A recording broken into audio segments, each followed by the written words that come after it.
Long ago, in the southern part of India, one afternoon, a man was walking through the woods.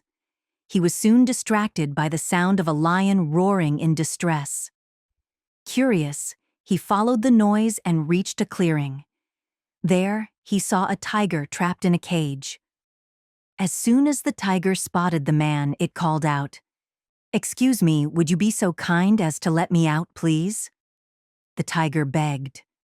The man glanced at the tiger and noticed its thick muscles, sharp claws, and shiny teeth. He replied, "No, I don't think so. If I do, you will eat me as soon as you are free." "I won't eat you," the tiger assured the man. "You can free me. I will spare your life for freeing me now." The man looked doubtful. "Oh, please," sobbed the tiger. "I'm begging you." At the sight of a full-grown tiger crying like a baby, the man gave in. All right," he said. "I'll let you out. But remember what you said about not eating me." He opened the cage door, and out sprang the tiger.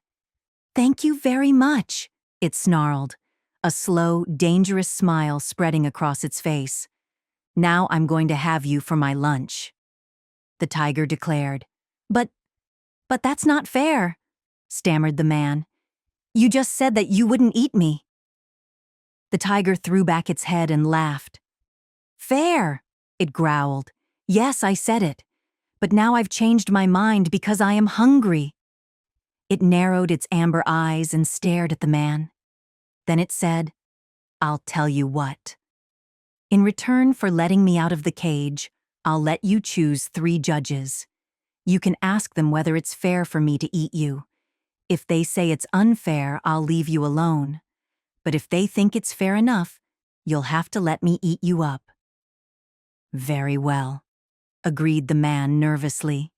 He looked around for someone to ask, but there was no one in sight.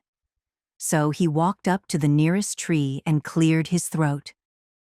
"A tiger was trapped, and I set it free. Is it fair if it eats me?" he asked. The tree rustled its leaves. "Fair," it whispered. "Is it fair that I offer men cool shade from the sun, and in return they rip off my branches to feed to their cattle? Your fate is as fair as mine.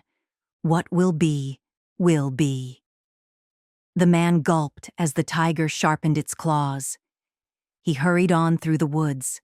After a little while, he came across a buffalo turning a wheel at a well. "A tiger was trapped, and I set it free. Is it fair if it eats me?" he asked. "Ha!" snorted the buffalo. "Is it fair that all my life I've given people my milk to drink, and now that I'm old, they make me walk round and round all day in the hot sun? Your fate is as fair as mine. Face it like a man." The tiger's belly rumbled loudly. In desperation, the man fell to his knees and asked the road, "A tiger was trapped, and I set it free. Is it fair if it eats me?" "Fair," rasped the road, its voice a little dusty from lack of use.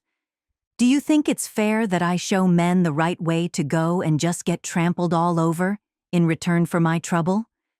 Your fate is as fair as mine. There's no way around it." The tiger licked its lips in glee. "I think that just about settles it," it said. "Lie down here and prepare to be eaten." Just then, a fox came trotting by, whistling cheerfully. When it saw the tiger and the man, it stopped. "Hello," it said. "What's going on here?" The man took a deep breath and told the fox the whole story. When he'd finished, the fox scratched its head. "How terribly confusing," it said. "Would you mind explaining it again?"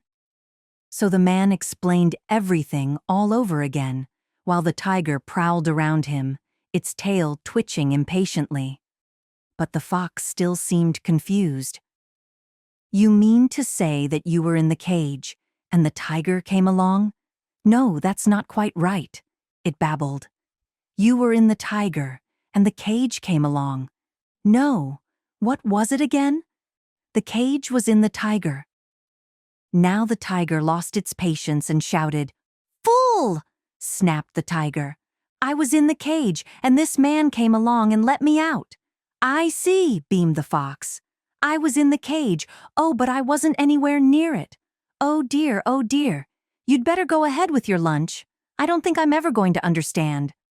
"Oh, yes, you are," snarled the tiger, infuriated by the fox's apparent stupidity. "Listen carefully. I'm the tiger, right?" "Right," nodded the fox.